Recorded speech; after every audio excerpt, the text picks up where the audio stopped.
Alright, so this video is way overdue. So of course, we all know the draft came in when it could be a couple months ago at this point. It's been a while, but you know what? Our favorite thing to talk about, the favorite thing everybody wants to hear about is quarterbacks. And you know what? Me being a guy who doesn't really, I watch enough football. I watch enough to have an educated opinion. I don't watch enough to tell you who should be successful, who should be not. But I give you a good, neutral, casual fan opinion. So I actually wanted to come here today, and I wanted to do this with some other YouTubers, but for some reason or another, we just the schedules just didn't align, basically. But yeah, who was gonna meet expectations, who was gonna exceed expectations, and who was gonna fail? And I was gonna do just three, who meet season excels, but I'm probably gonna include some honorable mentions in here. So I'm just gonna go ahead and start this off with let's go with who do I expect to meet expectations? Yeah. Everybody's gonna come to see who I think is gonna fail. Well, let's see who's gonna meet expectations. So in my honest opinion, I think obviously the safest person that's going to meet expectations is actually Trevor Lawrence. Now, everybody's expecting him to be like this hometown hero, savior of the franchise, and I think he will be that. The problem with that is, as he's, saving the franchise and whatnot, the expectations are going to grow.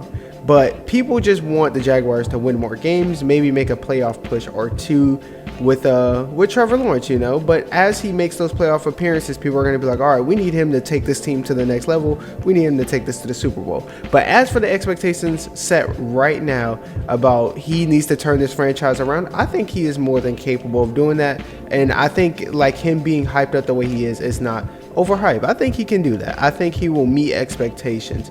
An honorable mention for that an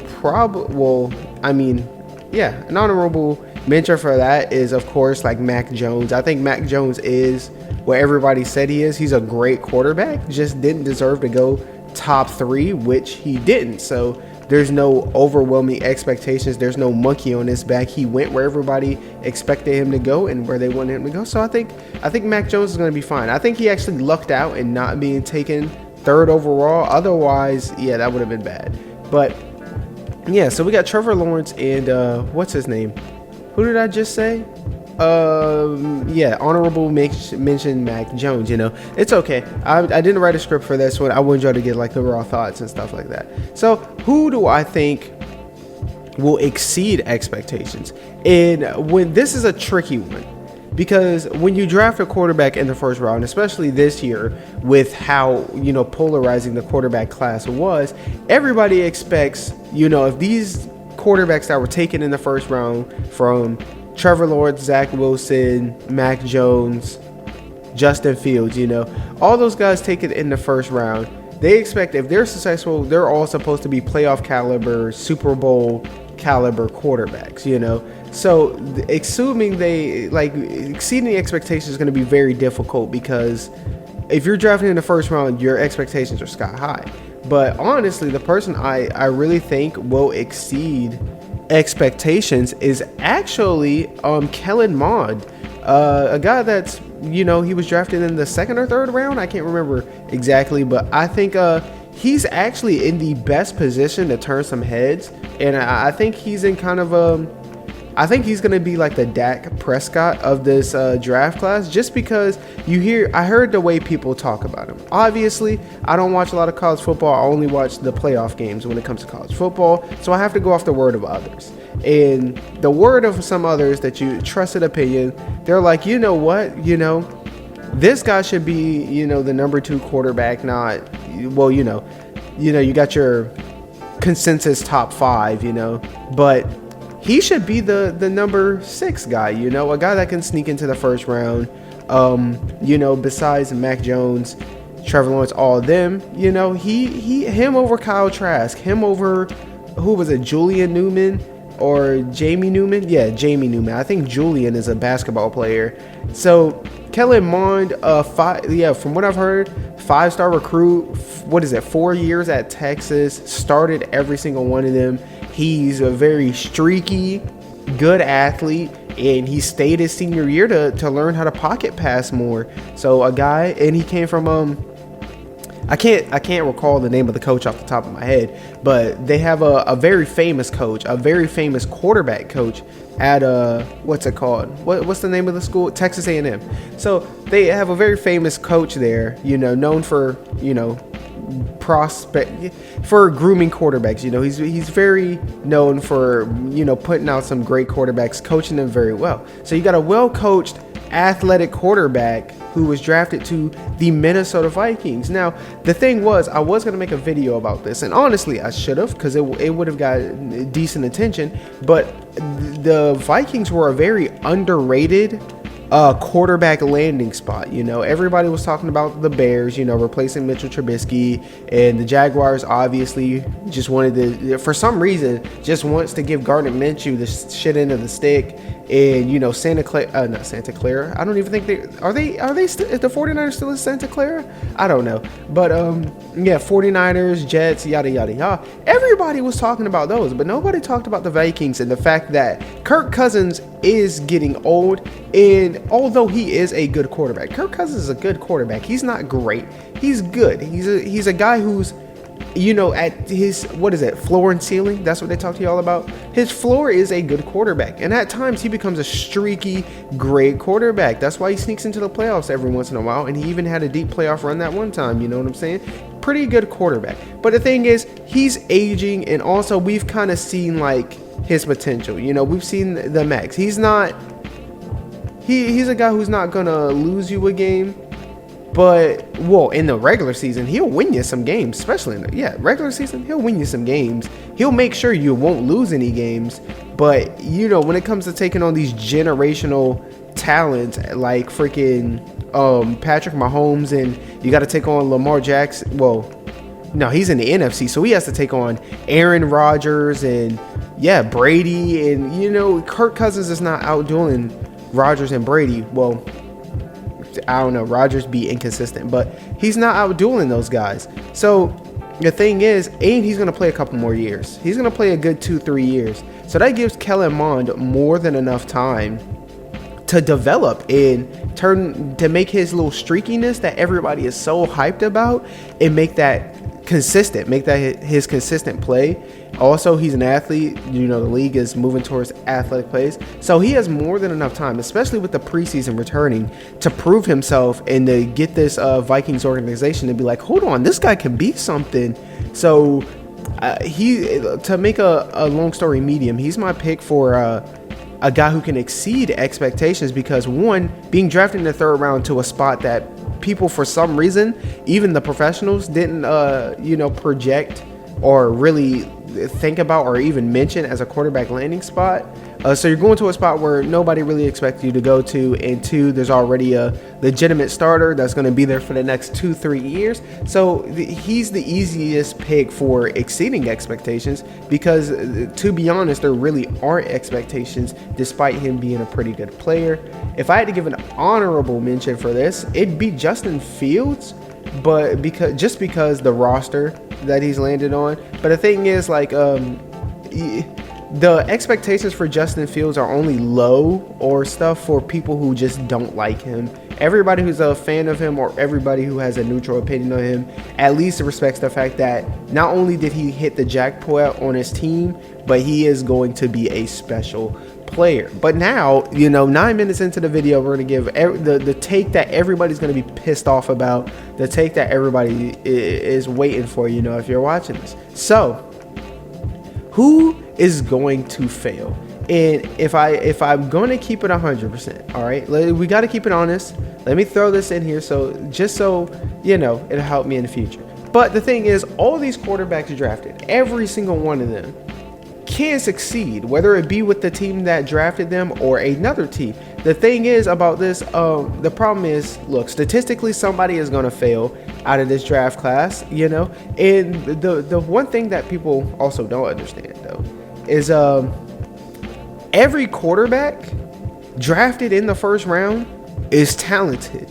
No, you go to any year, all those quarterbacks were tremendous, coming out. There were great prospects in one way, shape, or form. Otherwise, these dudes that get paid millions of dollars to scout these guys wouldn't have drafted him. So of course you can say, the guys that I'm gonna say for gonna fail are super talented, and he's done this and this in college, and he's better than this guy, he's better than that guy.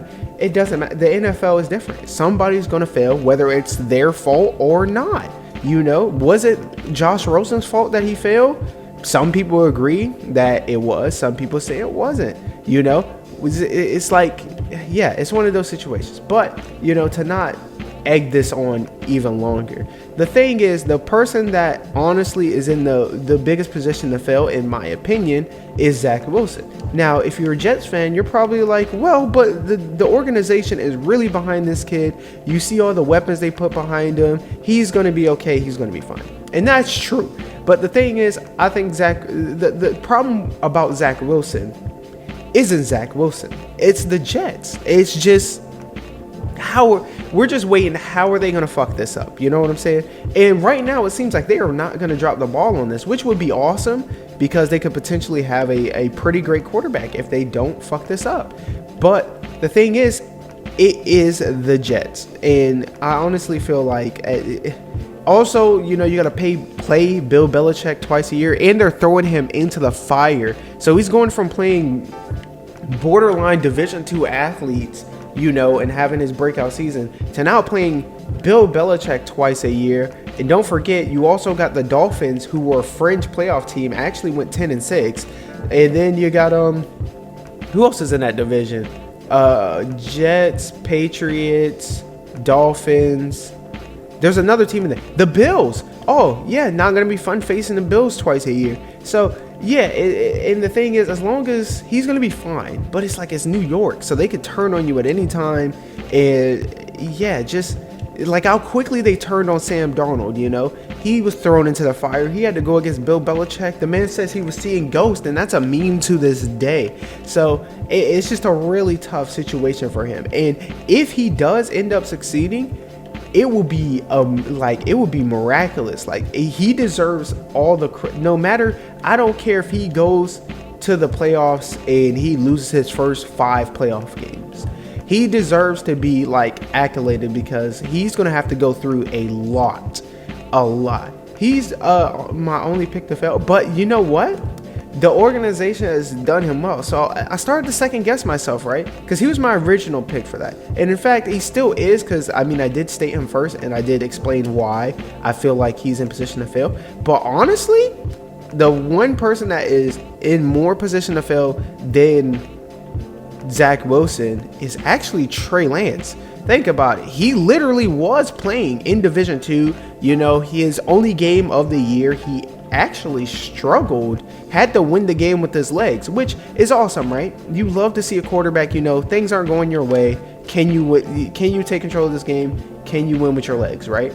Well, the thing is, he shouldn't have to win with his legs against Division II athletes. And I think that's an argument that's kind of left under the table. Like, it's not spoken about.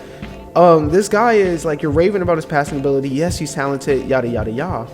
But he had to beat a Division II team with his legs. They would not let him throw. And I know you can't just, force your guys to be open, but sheesh. And he threw his first career interception in that game. Also, the expectations are drastically high. You got, everybody's like, oh, what's his, Jim Garoppolo, Jimmy G spot, took us to a Super Bowl. And we want you to replace him because he lost us that Super Bowl because he missed a read or he missed a throw. And that's a lot of expectations. They're saying that we want you to do more than what he did. They're getting ready to run a dude out of town that went to a Super Bowl and was a Patrick Mahomes away from winning that Super Bowl. In fact, he was actually a few yards away. Yeah, if he underthrew that pass rather than overthrown it, they win that game, because he could have underthrown that by 2 yards and it would have been fine, because that dude was butt naked wide open. So honestly, my pick of the litter for who is in the biggest position to fail is I would flip that. I would have Trey Lance as number one, because even if he's decent, even if he's average, even if he has, let's say he has Cam Newton's career minus the MVP year. He's a good quarterback. He wins games. He breaks a rushing record. He scores a lot of rushing touchdowns because he's athletic. I think people are going to be disappointed if he's not in the play. Like, if he starts at some point this year, if he's not in the playoffs within the next 2 years, people are going to be kind of disappointed. And that's a lot of expectations for a guy who played Division II football. Now, of course, that's just insane. So I think, if anything, Zach Wilson. So Trevor Lawrence is going to meet expectations 100%, but I think Kellen Mond is probably going to exceed expectations. But when it comes to failing, it is probably going to be Trey Lance, to keep it a stack with y'all, and Zach Wilson. They are the only quarterbacks who are really set up to fail here. Like, even if it is their they are the only ones in situations to where they can fail because of something out of their control. If Zach Wilson fails, with the way everybody's hyping him up, and from what I've seen, it's not going to be his fault. It's going to be the organization's fault.